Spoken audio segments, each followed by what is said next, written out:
Mayday, desastre aéreo. Esta es una historia real. Su reconstrucción está basada en las grabaciones originales del piloto y testimonios de testigos. Nadie quiere perder a un ser querido, a una hija o un hijo. Nadie piensa que le puede suceder a su familia.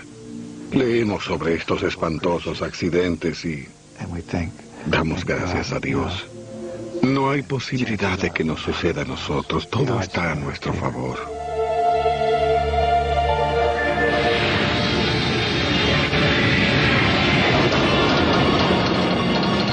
¿Lo tienes? ¿Lo tienes? Sí. ¿Qué haces?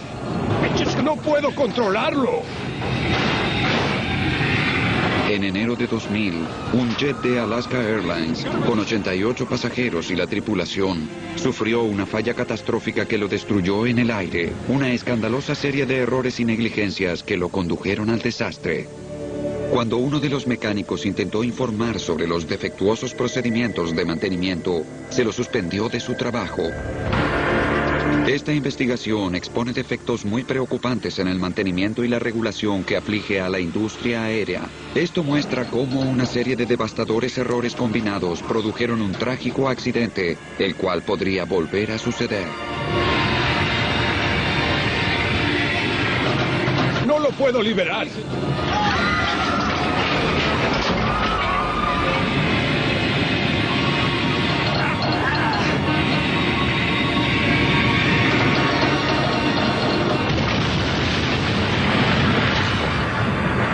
Fallas de mantenimiento.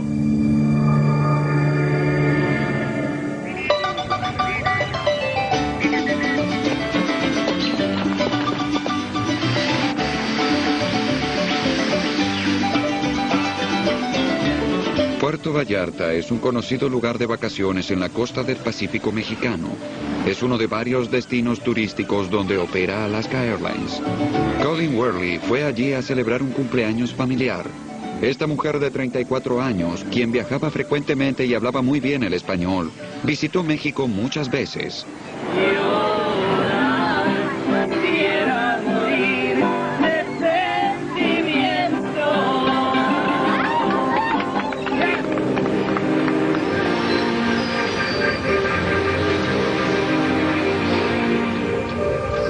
Colin y otros vacacionistas que regresaban de Puerto Vallarta se preparaban para un vuelo de 3 horas y 45 minutos hasta San Francisco.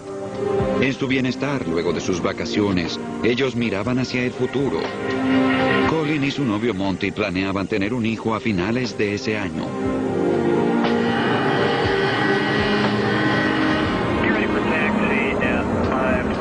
Los pilotos del vuelo 261 eran muy experimentados. Tanto el comandante Ted Thompson como el oficial Bill Tansky tenían miles de horas de vuelo sobre el MD-80. Conocían muy bien el avión. El MD-83 pertenece a una familia exitosa y popular de aviones con motor trasero y que vuelan a baja altura. Originalmente lanzados en 1980, más de 1.100 se fabricaron en todo el mundo. Alerones traseros. Controlado. Alerones delanteros. Controlados, listos. Pero el 31 de enero de 2000, mientras preparaban el vuelo 261, Thompson y Tansky no tenían idea de que en lo profundo del avión existía una debilidad crucial.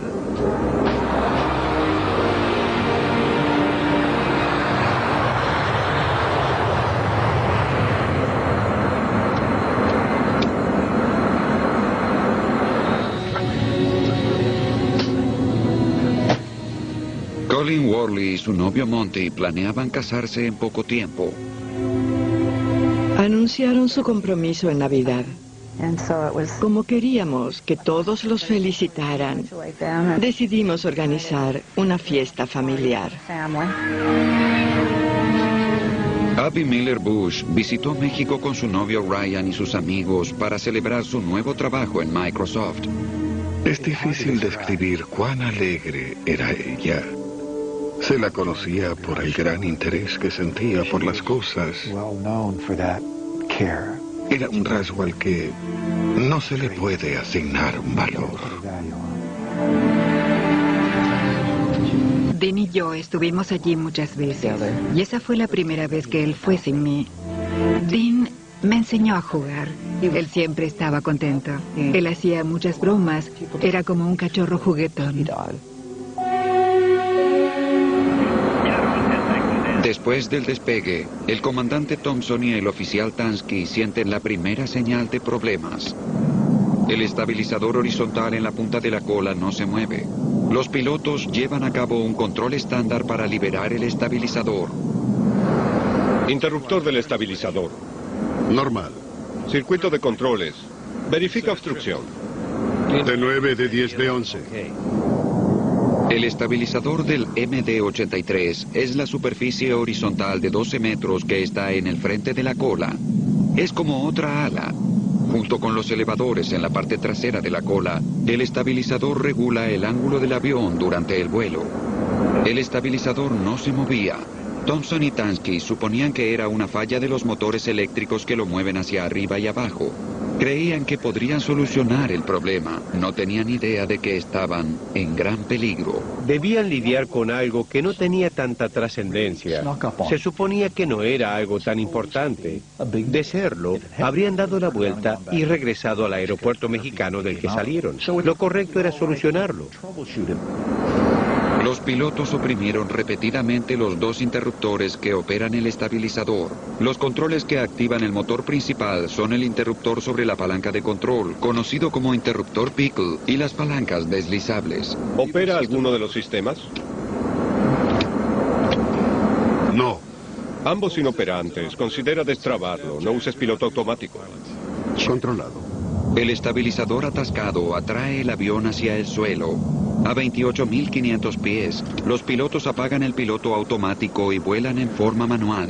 Tienen que empujar con fuerza sobre la columna de control para levantar el frente del avión. Esto requiere un esfuerzo físico considerable por parte de los pilotos. El avión sube durante los siguientes 7 minutos a una altitud de vuelo de 32.000 pies. Al volar sobre la costa, se contactan con el departamento de mantenimiento para pedir asistencia. Mantenimiento, debo saber si se informó recientemente sobre alguna falla en este avión y si hay algún interruptor desconocido que haga funcionar los motores nuevamente. Recibido, 261. Verifique el historial de su avión durante los últimos 30 días.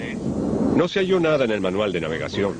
Yo siempre uso el ejemplo sobre qué puede entender un novato. Si uno intenta hacer funcionar un automóvil y no puede, moverá la llave varias veces y luego lo volverá a intentar.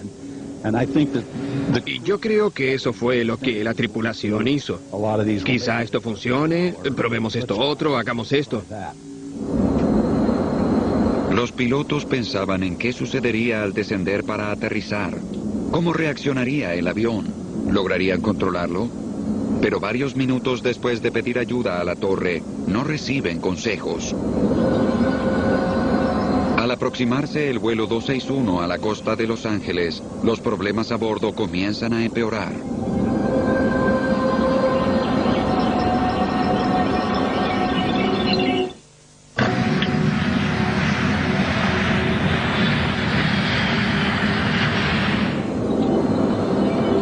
Los pilotos del vuelo 261 de Alaska, que se encuentra averiado, vuelan manualmente a 32.000 pies en un avión cuyo estabilizador está atascado. Y este hace que la parte delantera del avión descienda. Los pilotos intentan nuevamente liberar el estabilizador. Encienden los dos motores que lo controlan. Esto lo liberará. ¡Maldición!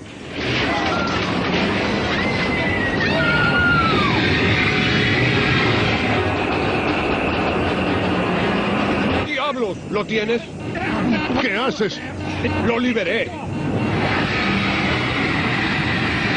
Desde 31.000 pies de altura, el vuelo 261 cae en picada durante 1 minuto. Los pilotos luchan para controlarlo. ¡Empeoró!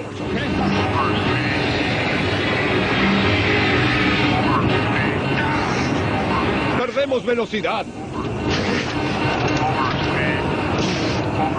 Al principio, luchan con las columnas de control para que no se vaya en picada. Luego hacen que la parte delantera descienda para ganar control nuevamente. Es algo muy riesgoso hacer descender la parte delantera de un avión a 550 kilómetros. ¡Libéralo! ¡Libéralo! Los pilotos lentamente recuperan el control del avión y evitan que caiga en picada.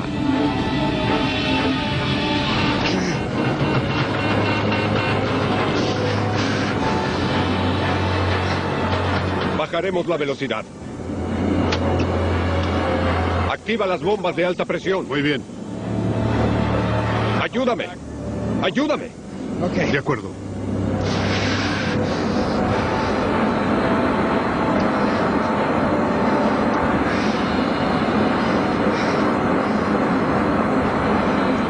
Centro de Alaska. Este es el vuelo 261. Caemos.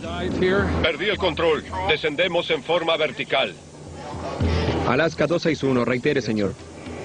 Estamos a 26.000 pies. Descendemos en forma vertical. No caemos todavía, pero perdimos el control del avión. Ayúdame. Si reducimos la velocidad, quizás nos estabilicemos. Mantener el nivel de vuelo es difícil. El estabilizador, al estar atascado, hace que la parte delantera del avión descienda. Estamos a 23.7. Lo tenemos bajo control. No está bajo control. De acuerdo. Para contrarrestar la fuerza descendente del estabilizador, los pilotos usan los elevadores, que son paneles móviles en la parte trasera de la cola y están unidos por cables a las columnas de control. Los pilotos empujan con toda su fuerza. El destino del avión depende de la fuerza de sus brazos. Los asustados pasajeros intentan recuperarse del tremendo descenso. Ni se imaginan lo que está por suceder. Los recuerdos de las vacaciones se reemplazan por el temor a morir. Dean era esa clase de persona a la que les gusta hablar con quien esté a su lado. Estoy segura de que le hablaba a la persona que estaba con él en el avión. Estoy segura de que tuvieron una conexión. Colin era única entre mis hijos y le encantaba viajar. Era realmente muy hermosa.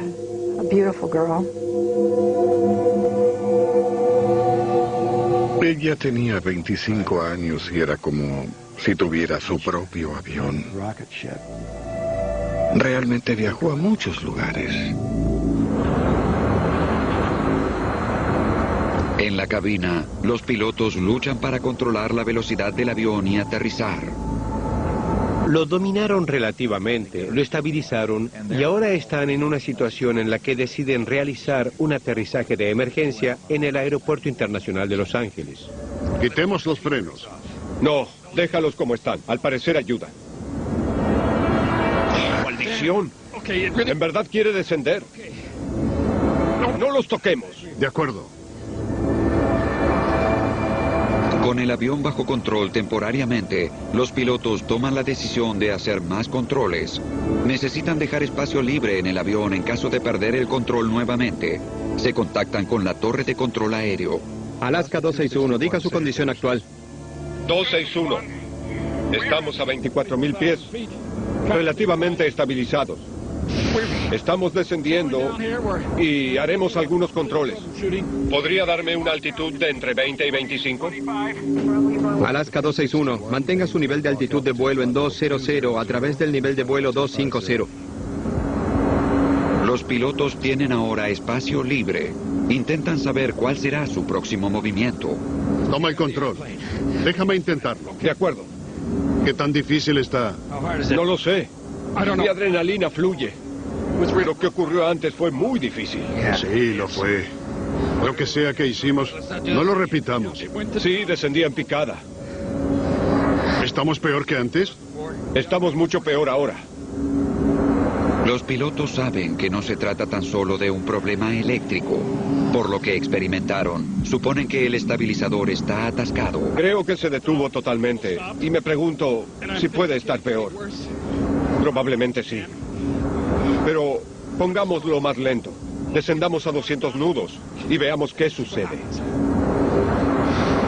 La situación está peor que nunca. Sin saber qué sucederá si reducen la velocidad del avión, el piloto activa los elevadores para mantener el nivel de vuelo. El comandante Thompson pide ayuda a mantenimiento una vez más. Aquí 261, ¿escuchan? Sí, 261, aquí mantenimiento. Bien. Activamos el interruptor de la palanca de mando y los controles del compartimento de maletas y no funcionó. ¿No funcionó? Y ahora estamos en un gran problema. E intentamos resistir. Estamos peor que antes.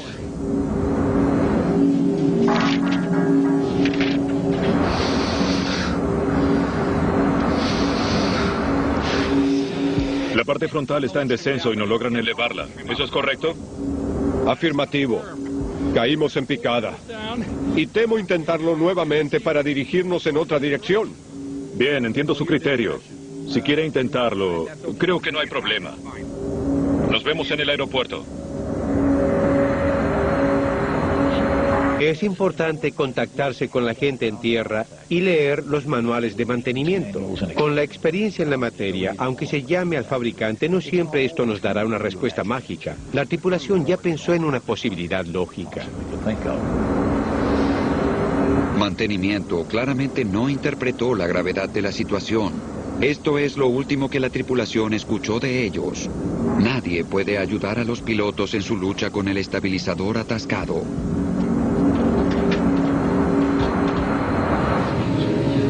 Todos los profesionales intentan tranquilizar a los pasajeros. Nos encontramos en una situación problemática sobre la que trabajamos. Y lo que se observa a la derecha es Los Ángeles. Y allí intentamos dirigirnos. Estamos muy ocupados trabajando en esta situación. No anticipamos grandes problemas una vez que se repare un par de subsistemas. Pero nos dirigimos a Los Ángeles y les informo que estaremos allí en 20 o 30 minutos. En realidad, nunca llegarían a Los Ángeles, y ese era solo el comienzo de una espantosa historia que pronto comenzaría.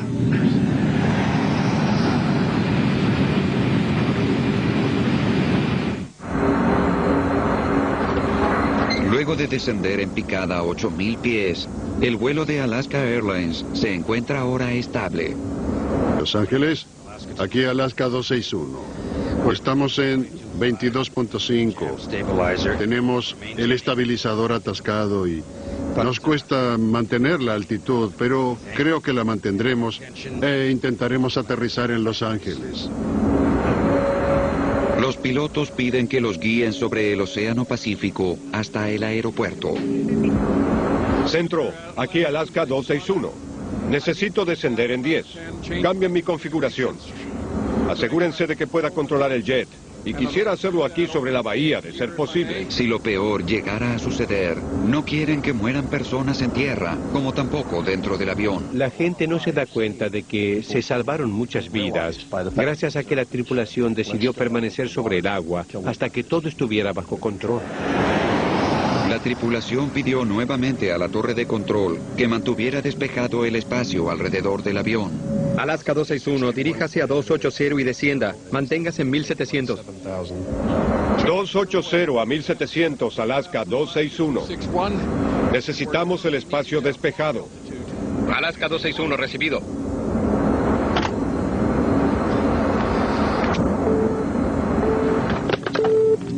Recojan todo y que se coloquen el cinturón de seguridad. Los pilotos se concentran en reparar el avión, aunque no saben qué sucederá. Lo estoy probando. ¿Cómo lo sientes?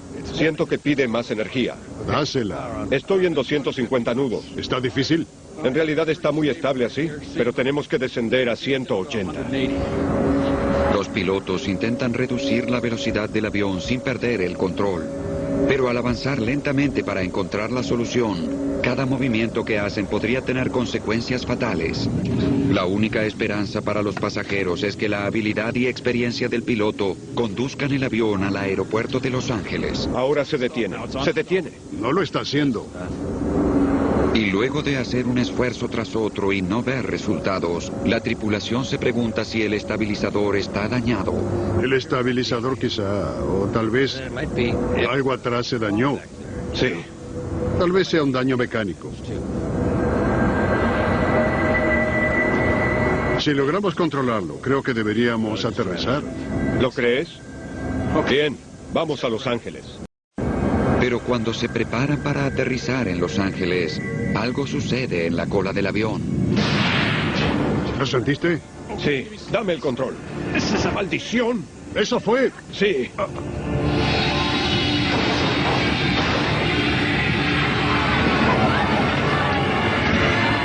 El avión cae en picada desde 18.000 pies. ¡Diablos! Para evitar choques, el control de Los Ángeles advirtió a los pilotos de aviones cercanos que el vuelo 261 de Alaska tenía dificultades. Estos pilotos se comunican ahora con la torre. Ese avión comenzó a caer en picada.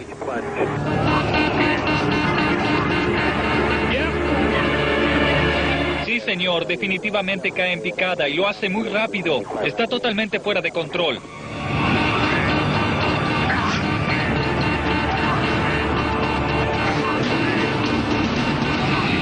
El avión está en posición invertida. Sí, señor, en esa posición.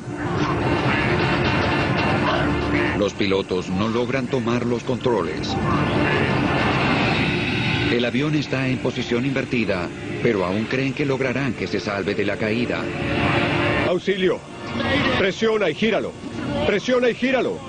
¡Presiona, maldición! ¡Presiona! ¡Presiona el azul hacia arriba! ¡Hazlo! Intentaron maniobrar el avión en forma invertida. Nunca pensaron que no encontrarían la forma de controlarlo. Intenta.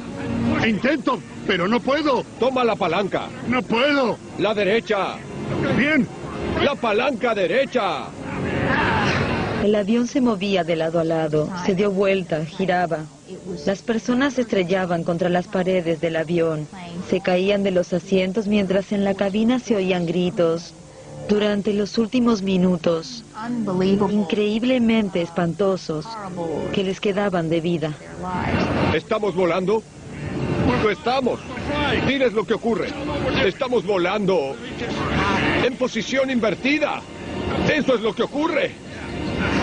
Y se invirtió de una forma tan violenta que los pilotos colgaban de los cinturones de hombro, pero los pasajeros no los tenían.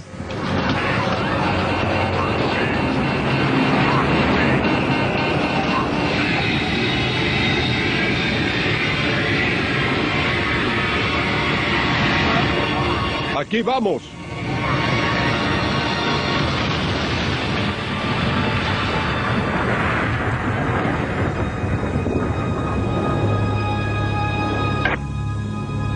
Sí, acaba de desplomarse en el agua. Sí, señor. Se estrelló contra el agua. Cayó.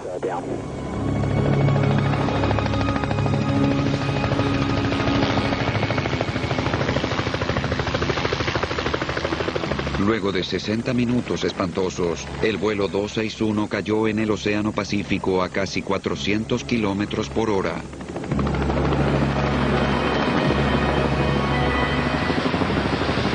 Los helicópteros de rescate llegaron rápidamente al lugar, pero no había sobrevivientes. El avión se desintegró en el impacto. 88 pasajeros y la tripulación, incluyendo 3 niños, murieron en forma instantánea.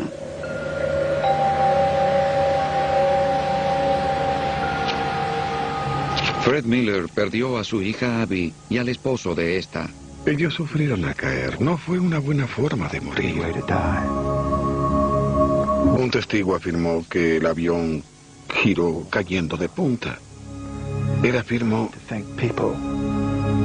el solo pensar que alguien que tenía una vida por delante se moría es una de las cosas más espantosas que recordaré por siempre.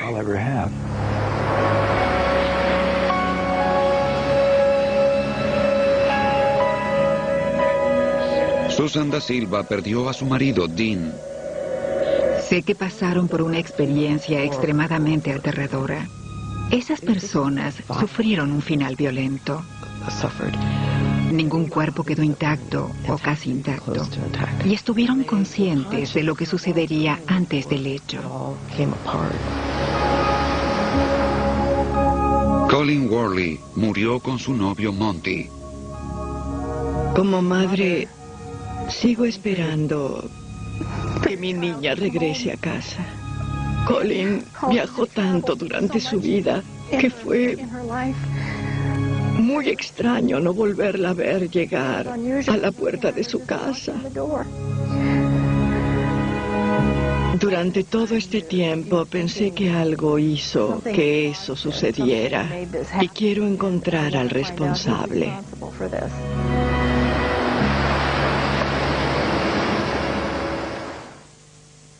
261 de Alaska Airlines comenzó deprisa, pero los restos se encontraban a 700 metros de profundidad, de modo que los oficiales del Consejo Nacional de Transporte pidieron sumergibles para retirar el avión del mar.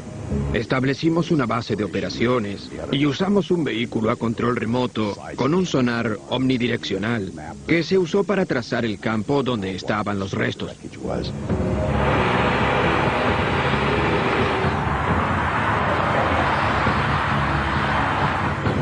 En el Consejo Nacional del Transporte en Washington, la principal preocupación de los investigadores era descubrir qué hizo que el avión cayera. Las primeras pistas aparecieron con las grabaciones de la cabina. Los Ángeles, aquí Alaska 261. Estamos en 22.5, tenemos el estabilizador atascado y nos cuesta mantener la altitud. Inmediatamente sospechamos que era un problema en la cola del avión, que es donde están los controles. Algo estaba mal allí y encontramos la pieza clave para investigarlo. El MD-83 que cayó era una versión mejorada de la Corporación Douglas del DC-9, que fue un avión muy famoso. Se produjeron más de 2.000 para las aerolíneas. Los motores se encontraban en la parte trasera del avión y la distintiva cola con forma de T era un elemento esencial del diseño. En un gran jet turbo, uno de los mejores rasgos del diseño es que, como se transportará pasajeros y carga, lo ideal es que se distribuya el peso entre la parte delantera y la trasera. Y para lograr eso, se necesita que todo el estabilizador esté en movimiento. Pero los más difíciles de diseñar son los que tienen forma de T. Estos tienen un estabilizador vertical y luego otro horizontal arriba. Y ese estabilizador hace que estos aviones sean tan prácticos. En el MD-83, un tornillo nivelador a motor en la cola mueve el estabilizador horizontal hacia arriba y abajo. Al moverse este hacia arriba, la trompa del avión se mueve hacia abajo. Al moverse este hacia abajo, la trompa del avión se mueve hacia arriba. Pero ¿qué papel cumplió este tornillo de 70 centímetros en la pérdida del vuelo 261? Los investigadores estaban ansiosos por inspeccionarlo tan pronto como se lo recuperara del fondo del océano. El tornillo nivelador no coincidía con la tuerca. Estaba suelto y la tuerca se encontró en otra pieza de la estructura a pocos centímetros de donde estaba el mismo. Que el tornillo no estuviese junto con la tuerca y que no tuviera una rosca gruesa nos sorprendió. Luego notamos que había una especie de alambre alrededor del tornillo nivelador. Y todas las roscas que se ven aquí desaparecieron, se gastaron. Y los restos de estas se encontraron en el tornillo nivelador. Al no tener rosca la tuerca, el tornillo nivelador no giraba. Era imposible que los pilotos supieran de dónde provenía el problema.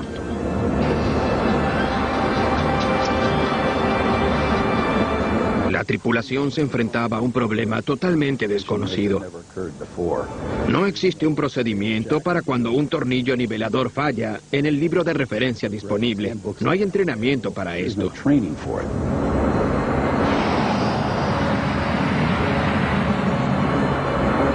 Al atascarse el tornillo nivelador, los pilotos ya no podían regular el estabilizador.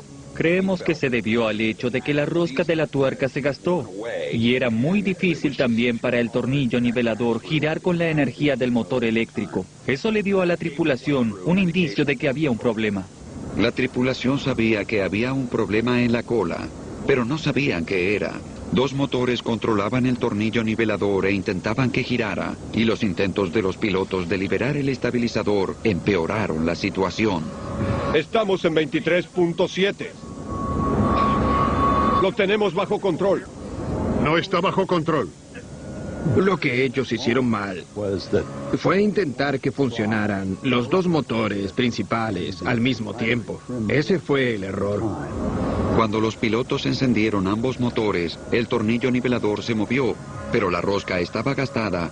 Una tuerca sostenía el tornillo nivelador. Desde este momento, el avión quedó condenado. Esa tuerca final no estaba diseñada para sostener el peso generado en forma aerodinámica por el avión. Usemos el freno. Activa las bombas de alta presión. Bien. Al mirar la situación en retrospectiva, al verla luego en el tiempo, miramos hacia atrás y vemos que ni esta tripulación, ni ninguna otra, debería jamás alterar el estabilizador ni intentar moverlo hacia adelante y hacia atrás. La tuerca de retención se volvió cada vez más débil. Y finalmente, con la fuerza que recayó sobre la tuerca, esta entonces falló. ¿Lo sientes? Sí, baja los alerones traseros. El tornillo nivelador se deslizó fuera de la tuerca, haciendo que el estabilizador horizontal se moviera más allá de sus límites aerodinámicos. ¡Maldición! ¿Eso fue...? Sí. El estabilizador hizo que el avión descendiera, y ahora, totalmente fuera de control, comenzó su caída. Toma la palanca de mando. ¡No logro alcanzarla! ¡Vamos! ¡Inténtalo! La tripulación se esforzó para que el avión no se estrellara contra el agua. Es decir, no dejaron de intentar mientras el avión descendía.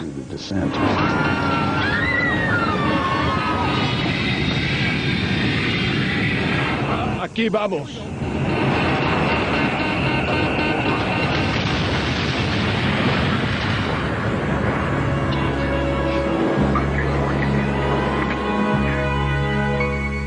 Fue claro para los investigadores que la falla del tornillo nivelador era la única explicación sobre el vuelo irregular y la caída final.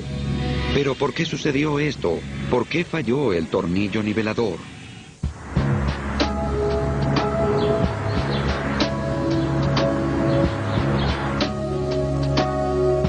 Los investigadores comenzaron a observar cada vez con mayor detenimiento el defectuoso tornillo nivelador del vuelo 261. ¿Qué hizo que fallara? No había lubricación o grasa visible en el área de trabajo del tornillo. Eso fue sorpresivo y extraño.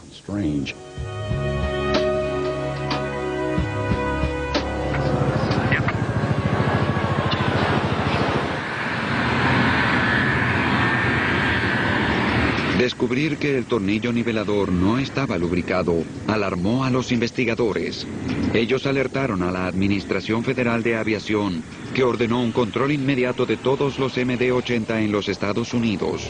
Realizaron un descubrimiento espeluznante. En 6 de los 34 aviones de la flota de Alaska Airlines se tuvo que reemplazar el montaje del tornillo nivelador, ya que no pasaron las inspecciones. La falta de lubricante es la responsable. Es lo único que puede hacer que se desgaste de ese modo. Simplemente la falta de lubricante hizo que el tornillo nivelador fallara y se perdieran 88 vidas. ¿Por qué esto sucedió en Alaska Airlines? La atención de los investigadores se dirigió entonces al programa de mantenimiento de la empresa. Lo que vieron fue muy preocupante. Entrevistamos a todos los mecánicos que trabajaban sobre estos aviones. Supimos que se falsificaron documentos y que ciertos trabajos no se realizaron en forma adecuada. Los mecánicos de Alaska dijeron que se los presionaba para mantener los aviones en el aire y que sus supervisores rechazaban sus recomendaciones.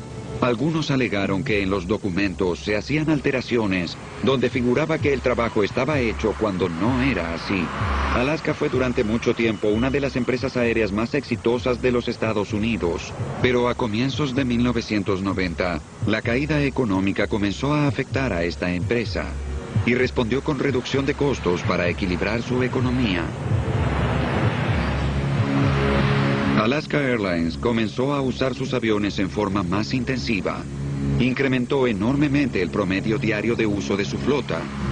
Al estar los aviones en el aire generando dinero, se puso bajo presión el programa de mantenimiento.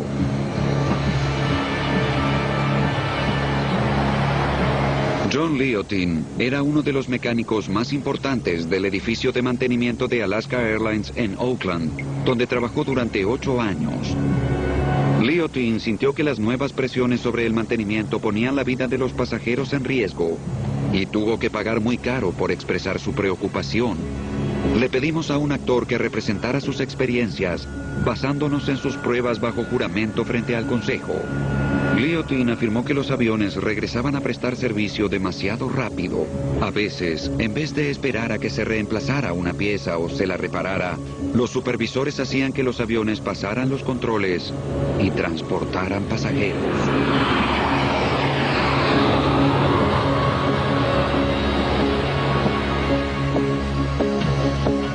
En octubre de 1998, 15 meses antes de la caída, John Liotin se sintió tan preocupado que hizo algo que cambiaría su vida para siempre.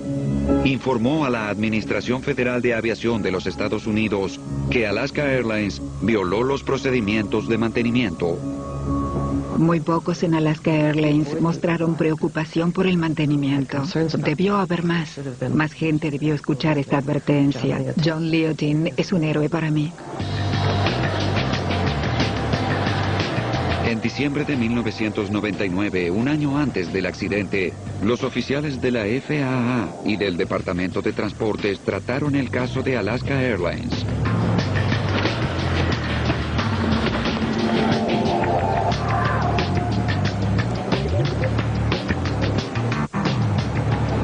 El caso fue referido a los abogados federales y el FBI allanó las instalaciones de Alaska y tomó posesión de miles de documentos. El allanamiento fue el paso inicial de una investigación de la Corte Federal que duró 3 años. No hubo sentencias criminales contra la empresa. Los oficiales de Alaska Airlines negaron que se haya puesto aviones inseguros en vuelo o la vida de pasajeros en riesgo. Pero la investigación reveló cientos de violaciones a las leyes federales. Se multó a Alaska Airlines. La FAA insistió en aplicar cambios en los procedimientos de seguridad y mantenimiento de la empresa y también suspendió a 2 supervisores por falsificar documentación.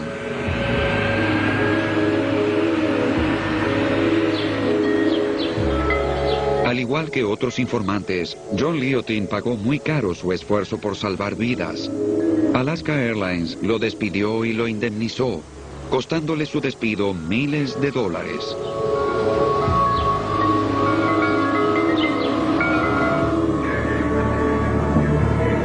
Luego, en enero de 2000, John Liotin vio su peor pesadilla hacerse realidad. La clase de accidente que intentó prevenir al contactar a las autoridades federales ahora acababa de ocurrir cerca de la costa de California.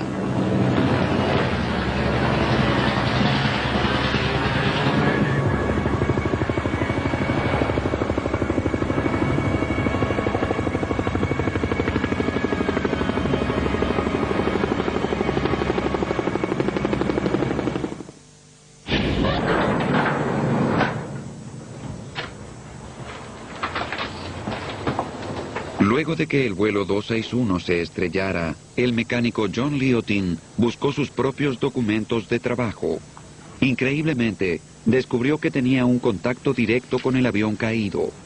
2 años antes, durante la última revisión general del avión, él ordenó que el tornillo nivelador de este avión en particular fuese reemplazado. Luego, él terminó su turno. Cuando los investigadores examinaron el documento, descubrieron que las recomendaciones de Liotin fueron rechazadas por quienes estaban en el siguiente turno y el avión regresó al servicio.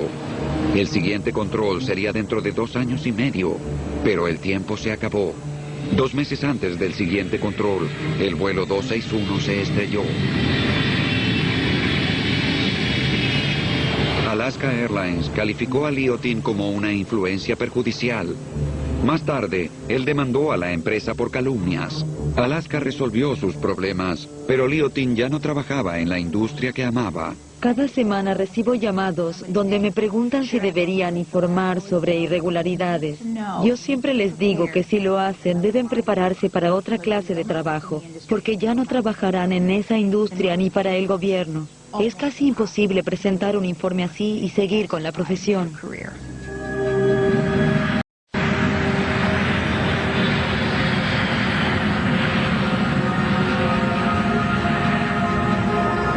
Al continuar los investigadores con su trabajo sobre el vuelo 261, realizaron otro descubrimiento sorprendente sobre la reducción de gastos de Alaska Airlines.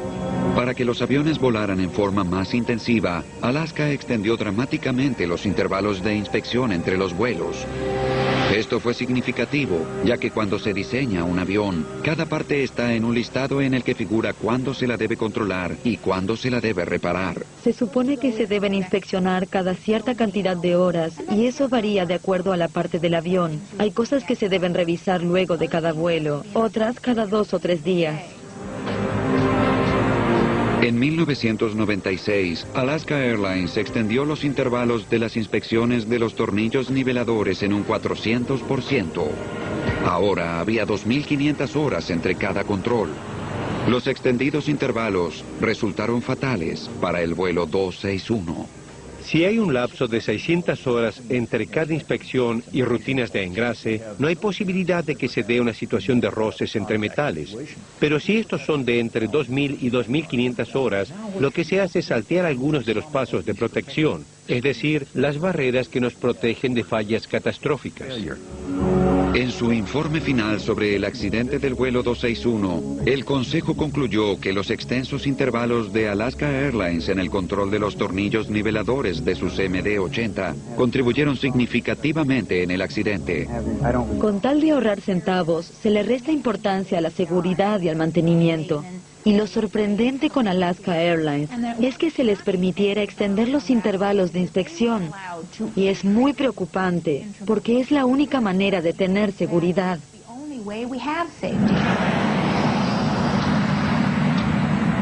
Los extensos intervalos en el mantenimiento hicieron que la falta de lubricante en el tornillo nivelador no se descubriera antes del accidente. Pero entonces, los investigadores se preguntaron si la falla en el montaje del tornillo nivelador no era básicamente una falla en el diseño del avión. Ellos descubrieron que el MD-80 rompía con una de las reglas fundamentales en el diseño de aviones. No era a prueba de fallas. La filosofía sobre el diseño que hace que la aviación sea algo seguro consiste en que nunca debe haber una situación en la cual la falla catastrófica de un componente haga que se pierda el avión. No había un tornillo nivelador ni una tuerca de repuesto. Los ingenieros nunca pensaron que el tornillo nivelador del MD-80 fallaría alguna vez. Con inspecciones cada 600 horas de vuelo y reemplazos cada 2000, los diseñadores no necesitaron agregar un sistema de repuesto. Fue algo gracioso que dijeran que un sistema de repuesto era redundante, que es suficiente con un tornillo y una tuerca. Así son las cosas. El MD-80 continúa volando por el mundo a pesar de que se sabe que posee una falla de diseño potencialmente peligrosa. El montaje del tornillo nivelador no se rediseñó. Los intervalos de inspección se redujeron, pero las aerolíneas aún confían en el mismo mantenimiento para prevenir estos accidentes. En su informe final, el Consejo Nacional de Transporte concluyó que el accidente del vuelo 261 se debió a la falta de lubricación adecuada y a los extensos intervalos en los controles. Junto con el diseño del tornillo nivelador, estas fallas condujeron a un accidente totalmente evitable y a la pérdida de 88 vidas.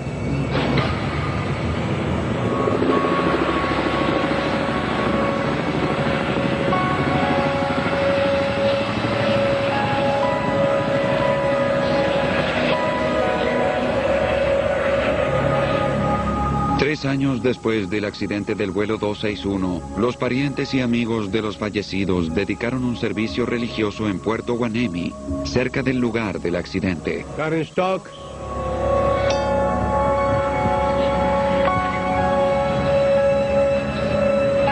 Creo que lo mejor y lo único que podemos decir en nuestra infinita ineptitud por la pérdida de estas vidas es algo que dijimos en muchos otros accidentes a otros familiares tristes, y es que estas muertes no fueron en vano. No dejaremos que sean en vano.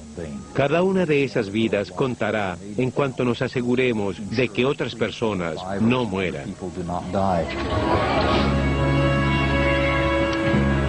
Carol Carlson.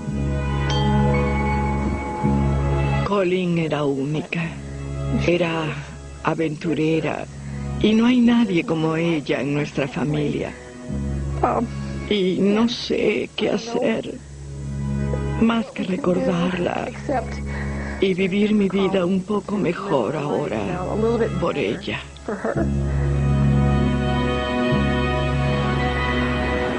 Cuando yo era más joven no usábamos cinturón de seguridad, ni siquiera lo sabían los automóviles. Pero ahora sabemos que debemos usarlos. Antes no sabíamos mucho sobre los cigarrillos y ahora sabemos que no hay que fumarlos. Vean, hay mucho por aprender sobre la seguridad en las aerolíneas. Ryan Bushy. Ya ninguno de nosotros es igual. Es como caminar en una gran tormenta. Ola tras ola que se forma y llega hasta nosotros sin interrupción. La pena por la muerte de un niño es algo que no se lo deseo a nadie. Este avión cayó por consecuencia de negligencias. Al parecer es una clase de muerte tremenda. Qué tremendo que es morir para que una aerolínea gane más dinero.